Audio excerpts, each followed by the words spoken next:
Hola, hola, bienvenidos a Big Left, en el nombre del Padre, del Hijo y del Espíritu Santo. Amén. Antes de entrar en materia, porque hoy día quiero volar, voy a dar un mensajito a todas esas personas, claro, que no me van a ver, yo no soy tan creído que me van a ver a mí, pero a lo mejor alguno lo es. Ay, como la señora Van Rieselberger, el Moreira, el Longueira, el Lavín, el Coloma y su dinastía colomiana, el señor Macaya, etcétera. Todos los de la UDI. ¡Uy! Pero que sufren porque resulta que el señor Apablaza, que está en Argentina, no se hace la extradición porque él es el asesino de Jaime Guzmán Errázuriz, fundador de la UDI. Y se conmueven y lloran cuando los grandes, los únicos asesinos son los asesinos espirituales, intelectuales de Jaime Guzmán Errázuriz. ¿Quiénes fueron los asesinos? Empezando por el Lavín, Patas de Lana, Maricón y todos los demás. Toda esa cáfila que le dicen. Cáfila se ocupa para la política, como así como espurio. Espurio, siempre la política. Cáfila. Esa cáfila. Este grupo que se llama Unión de Demócratas Independientes, pero que no tiene nada que ver con Jaime Guzmán. Nada que ver. Los tipos son unos transvestis políticos y ahora son de izquierda. Entonces ellos asesinaron a Jaime Guzmán. No vengan a llorar. Se ponen a llorar. ¡Ay! ¡Ay! ¡Los asesinos! Claro, el señor Apablaza mató a Jaime Guzmán, pero lo mató físicamente, que es mucho menos grave.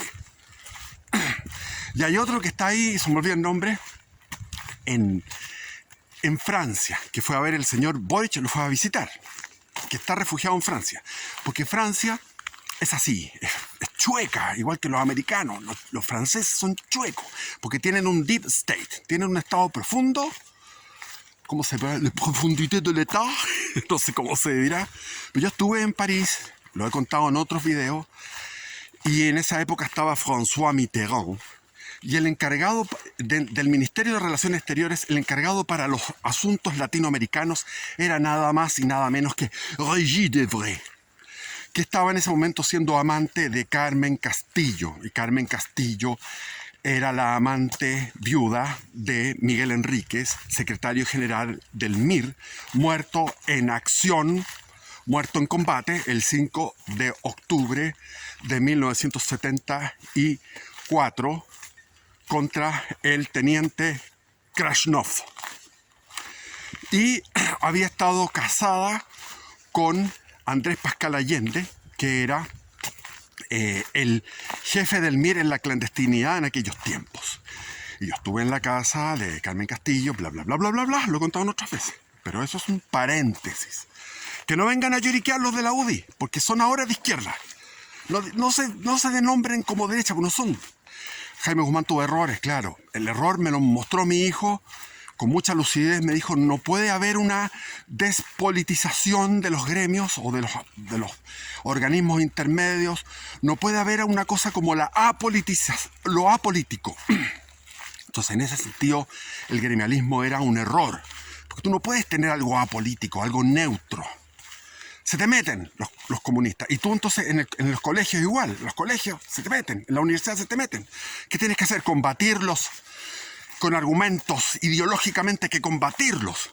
No, hoy somos neutros huevones. Ese era un error de Jaime Guzmán. Pero el legado de Pinochet, el legado del gobierno militar, eso lo borraron. Bueno, no quiero seguir hablando de eso porque eso es obvio. Quiero volar. Y he estado mirando la televisión, estuve ayer viendo 3 horas por lo que pasó con los 3 funcionarios de Carabineros ahí en Cañete. Y me empecé a acordar de todo mi historial, todo lo que yo he vivido en aquella época, en los años 80, en los 90 y en los 2000. O sea, tengo 30 años de visita a la zona en cuestión. Es decir, Cañete, Contulmo, Quidico, Tirúa, etcétera. Era el verano del año 85 y quería trabajar en algo. Y mi primo hermano tenía una explotación de minas de carbón. En aquellos tiempos el carbón extraído manualmente era todavía rentable y él tenía 2 minas de carbón en Los Álamos. Y fui a eso y tenía un trabajo que era recolectar carbón del río, que lo recolectaban los niños, las mujeres, los niños. En realidad era la zona de Curanilahue, era como estar en el África, porque pasaban los camiones cargados de mineros del carbón con las caras tiznadas, negras. Las casas, muchas no tenían vidrio, sino que eran puros plásticos y se calentaban con el mismo carbón. Había estado en Lota, ahí me encontré con mi primo, nos fuimos en su jeep lleno de tierra, así, pero todo lleno de tierra, de barro y tierra, así, capas gruesas, conversando de geología, porque él era un geólogo autodidacta, había estudiado ingeniería, ¿cómo se llama esto? Agraria, pero él se dedicó a las minas hasta el día de hoy. Y él me llevó después a un lugar, porque fue deduciendo dónde era el lugar de la batalla de Tucapel. La batalla de Tucapel. Y olvídense, porque yo de niño fui un mapuchista, un araucanista, un devoto de esa capacidad guerrera del araucano. Por lo tanto, había leído todas las batallas, una por una, batallas y nuevas batallas. Por ejemplo, Cañete. Cañete fue fundada por García Hurtado de Mendoza y fue fundada donde ahora es Lebu, donde está el río Lebu. Ahí estaba para defenderse. Toda esa zona es la misma zona que ahora está violenta.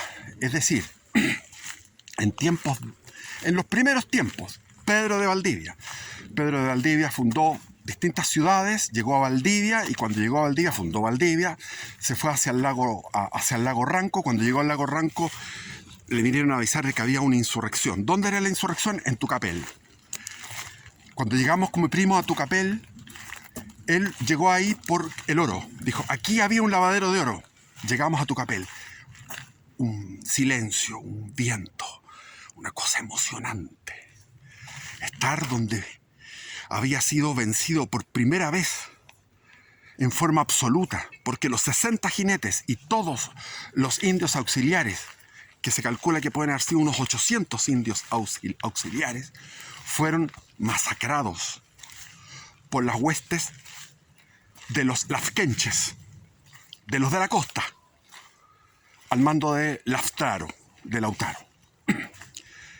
Ahí la pica de los Andes, de Flandes, la pica de Flandes, es decir, esa lanza con esa bandera del aspa de Borgoña, del aspa de Borgoña, esa bandera había sido derrotada. Entonces, la emoción de recorrer aquellos lugares cerca, en torno a Cañete. Y finalmente el trabajo que tenía era muy incómodo, tenía una caja fuerte con un revólver, tenía que pesar el carbón que recogían los niños, las mujeres del río y venderlo a un camión. Y bueno, no estaba para eso y salí de Cañete por una bajada, porque Cañete está como en un alto, entonces iba caminando por la bajada, toda esa carretera que ahora es famosa porque donde pasan todos estos problemas era de tierra. Pasaba un camión lleno de tierra, yo caminando por esa bajada y de repente hago dedo y para una camioneta que nunca había visto en Chile, que era una Ram. Dije, ¿qué es esta camioneta gigante? Una camioneta roja Ram. Entro a la cabina, iban 2 personajes. Al volante iba el hijo del gerente de Celulosa Arauco. Al lado mío iba Alejandro Vila, que hablando a los pocos minutos me di cuenta que él era primo de Ricardo Mosela Vila, otro loquillo, fundador de los hippies, en el barrio de Providencia, donde se tragaban 200 ácidos lisérgicos en un año y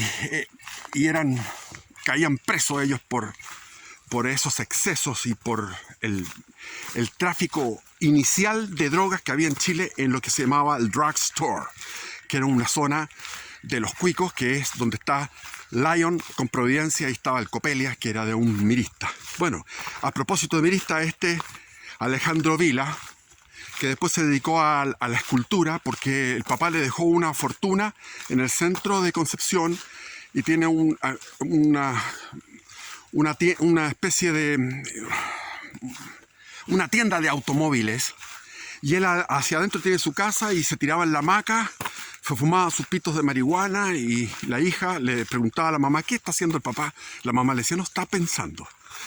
Y él no necesitaba ganarse la vida y fue mirista en la década del 60-70, y fue el que le pegó una patada en la raja, una patada en el trasero a Robert Kennedy, que anduvo por Concepción, y los miristas lo consideraban un traidor, un yanqui, toda la cuestión. Le mandó una patada a Alejandro Vila.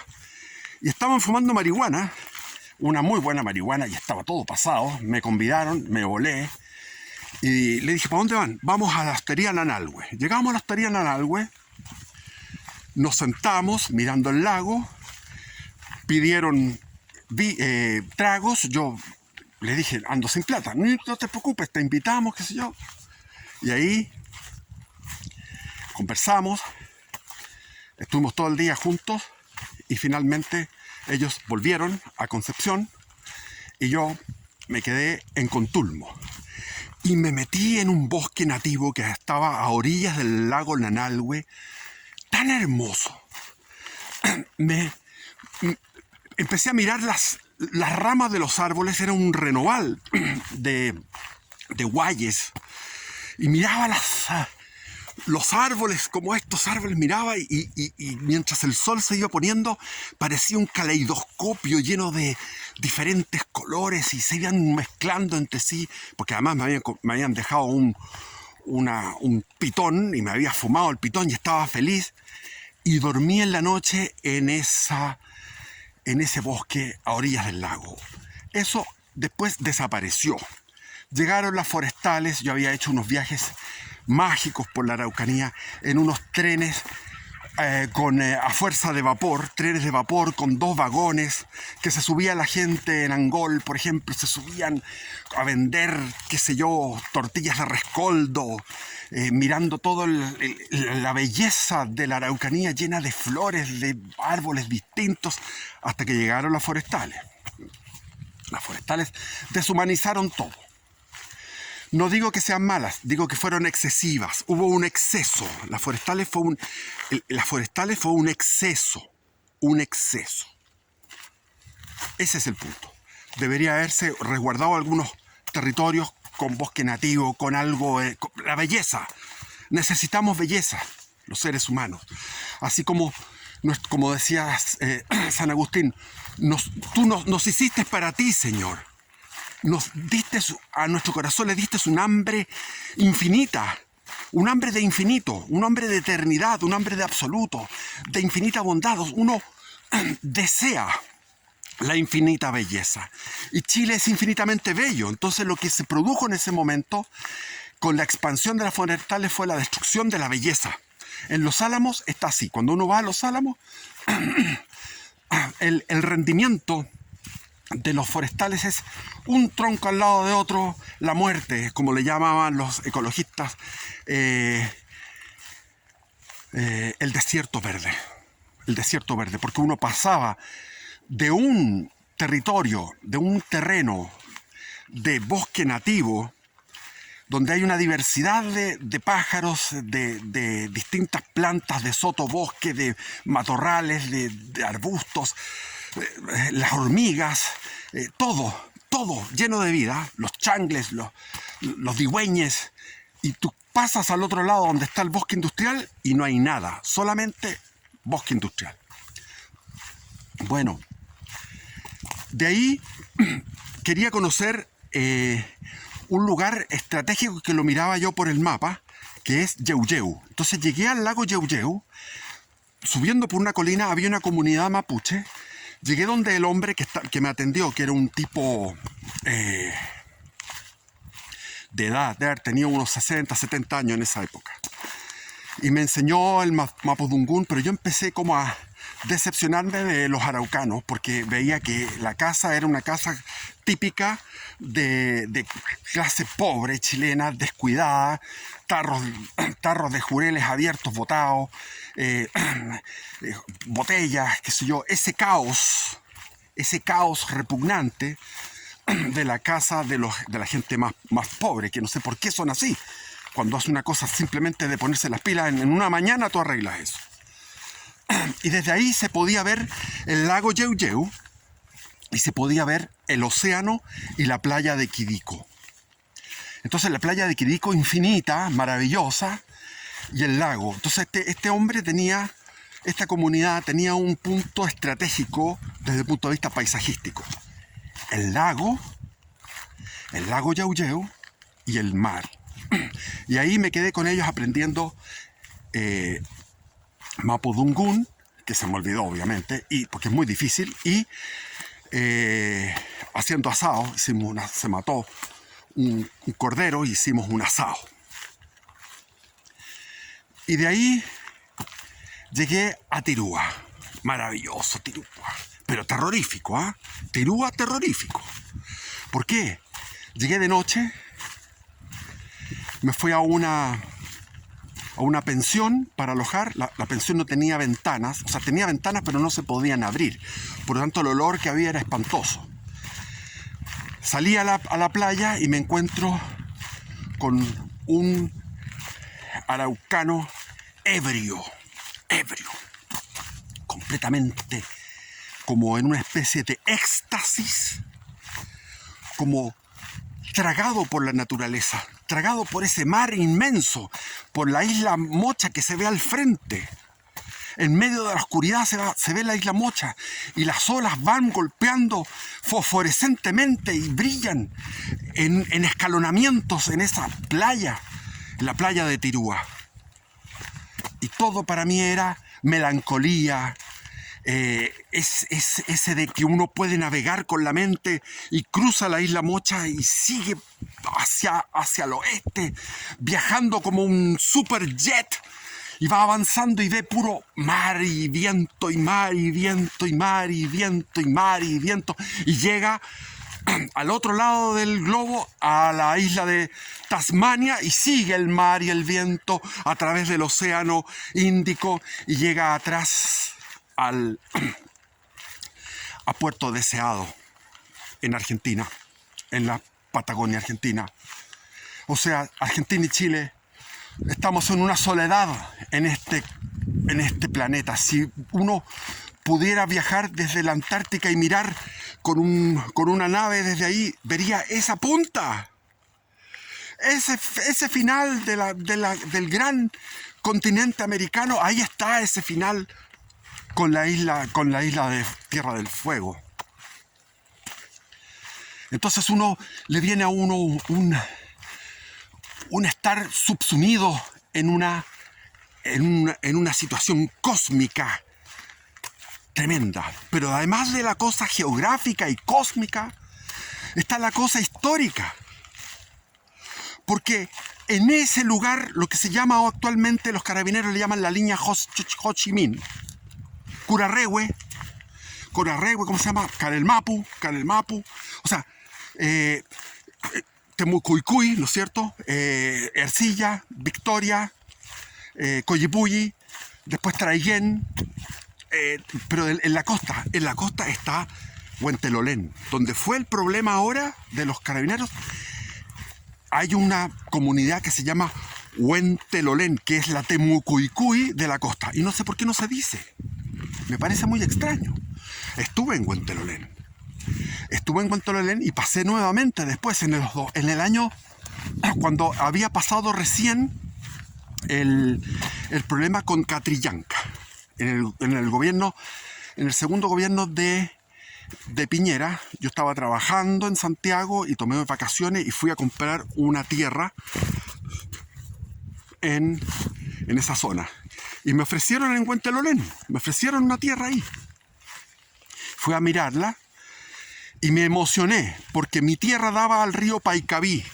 Y me acordaba del río Paicabí, de que había habido un pacto ahí entre los españoles y los indígenas, y ahí el sacerdote jesuita Luis de Valdivia dijo: lo que hay que hacer ahora es catequizar y evangelizar a los araucanos. ¿Y qué es lo que hizo? Entraron los jesuitas a catequizar y evangelizar, pero las indias, que eran las esposas de Anganamón, que era el cacique Anganamón de esa misma zona, donde ahora murieron los 3 carabineros. Anganamón se enojó porque dos de sus esposas se fueron donde los españoles, y los españoles la bautizaron y la educaron. Y Anganamón, indignado, vio que estaban los jesuitas predicando esto de tener una sola mujer y de que Cristo era amor y que Cristo había muerto crucificado. Los agarró a estos jesuitas y los crucificó. Y mientras los crucificaba, le sacaban pedazos de carne y los asaban y se comían la carne de los crucificados, de los jesuitas crucificados. Eso fue ahí, en el mismo cuadrante donde se produjo ahora los 3 carabineros muertos. Ahí hubo muchas batallas, porque el problema de Chile, el problema del Reino de Chile y después el problema de la República de Chile fue siempre esa línea Ho Chi Minh, que va desde la isla Mocha hasta al otro lado de la cordillera. Esa es la línea que es espesa y que no tiene nada que ver con los otros araucanos que están en el Toltén, los que están en Carahue, porque en Carahue, donde es ahora Carahue, era la imperial, era la nueva imperial. Y cuando Lautaro derrotó a Valdivia, quiso ir a derrotar a la nueva imperial, o sea, él iba a ir hacia el sur, es decir, los que derrotaron a Valdivia son de la misma zona, son los quenches que están en la que se llama ahora la provincia de Arauco. Y tenía que ir más allá, llegar al río Imperial, llegar a donde estaba la nueva imperial, pero se produjo una tormenta, hubo unos relámpagos, unos truenos relámpagos, que eso era para la superstición, era algo de mal augurio. Por lo tanto, Lautaro no fue a destruir la imperial. Y la imperial se mantuvo durante mucho tiempo, hasta que finalmente, en 1598, el otro gobernador que murió también con 60 jinetes, lo mismo que Pedro de Valdivia, que era García Óñez de Loyola. García Óñez de Loyola murió en ese desastre de Curalaba del famoso Pelantaro. Pelantaro los destruyó, los aniquiló y se produjo una rebelión general. Una rebelión general donde se destruyeron todas las ciudades, donde todo lo conquistado, todo lo civilizado durante tanto tiempo, durante medio siglo, se fue al traste completo. Villarrica sufrió un asedio de 1 o 2 años, no me acuerdo cuánto tiempo, fue muy largo y no tenían qué comer, murieron ahí. Se destruyó al final la imperial, los pobres españoles lo que se llevaban eran las cosas de culto, etcétera. Pero ¿de dónde se originó la insurrección? Se originó en la misma zona donde ahora mataron a los carabineros. ¿Y por qué íbamos para allá? Porque esa era la zona históricamente rebelde, lo que se llama Mayeco, Arauco Mayeco, coordinadora Arauco Mayeco.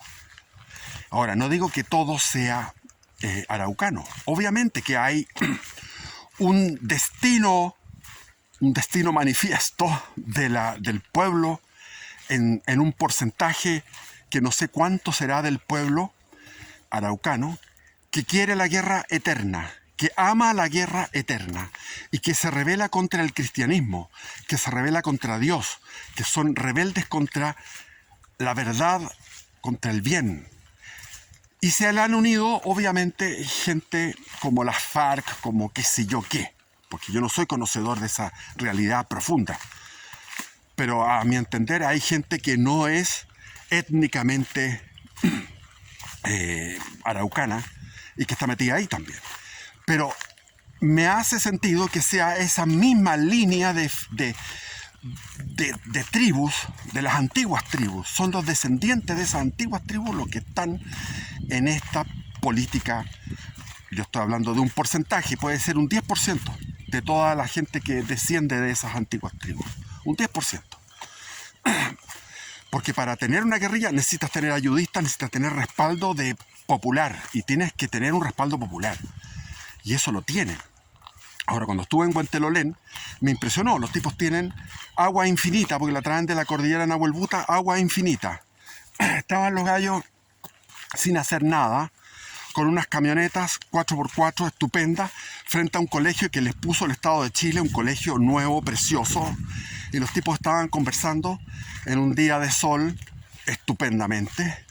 Tienen unas casas estupendas, con unas vistas hacia unas lagunas que tiene internamente la comunidad de Huentelolén.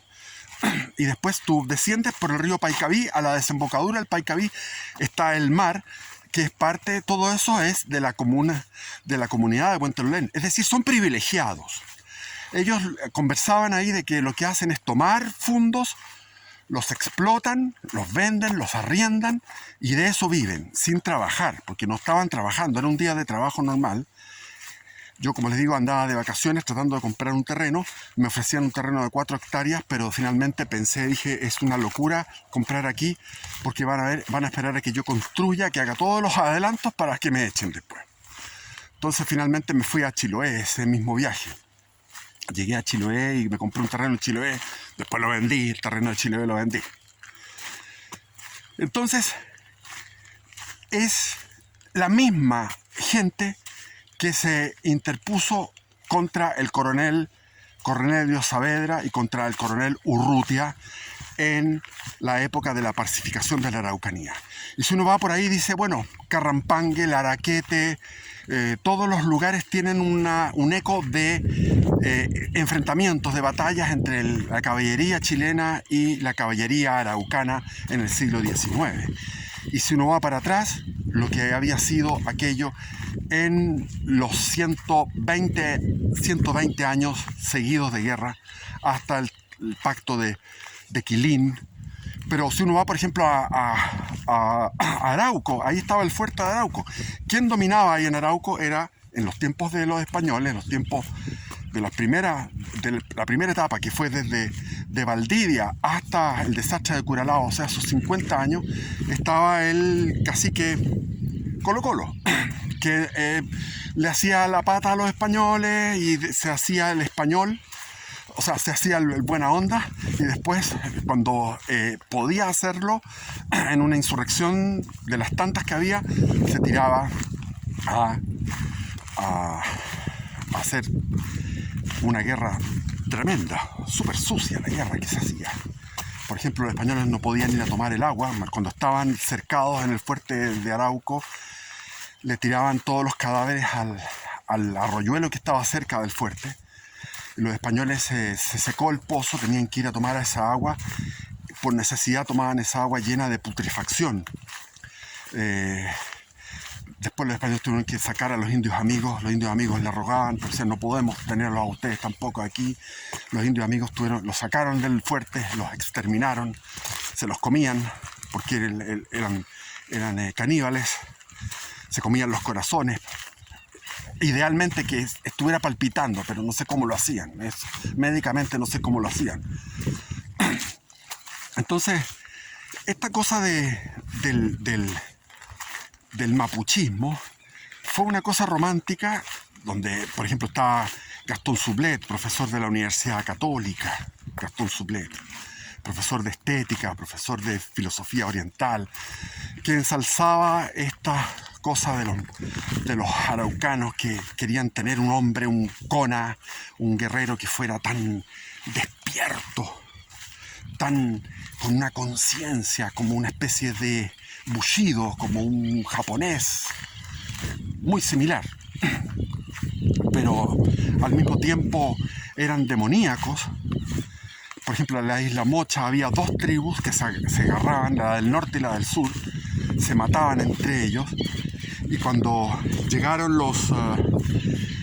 tenían que despoblar la isla por disposición del gobernador de Santiago. Dijo, hay que despoblar la isla Mocha porque ahí llegaban los piratas holandeses y hacían su lugar, y había ganado, etc. Entonces los sacaron, se los llevaron a lo que se llamaba el Valle de la Mocha, que es donde actualmente está el centro de Concepción. Ese era el Valle de la Mocha. Ahí llevaron a los de la Mocha, los tiraron ahí. Y ahí quedaron hasta que finalmente trasladaron la ciudad de Concepción, que estaba en lo que es Penco ahora, lo trasladaron al Valle de la Mocha. Pero esos eran, como todos los indios, eran hechiceros, les gustaba la brujería, los líos sexuales, o sea, todo era un hombre caído, el ser humano caído era la labor que tenían los españoles para catequizar, para evangelizar, era 100 veces más que la que tenían que hacer en otras regiones, con otros indios, y para qué hablar de lo que era en la misma España o en Europa. ¿Ah? Entonces, bueno, ya, bendiciones, viva Cristo Rey.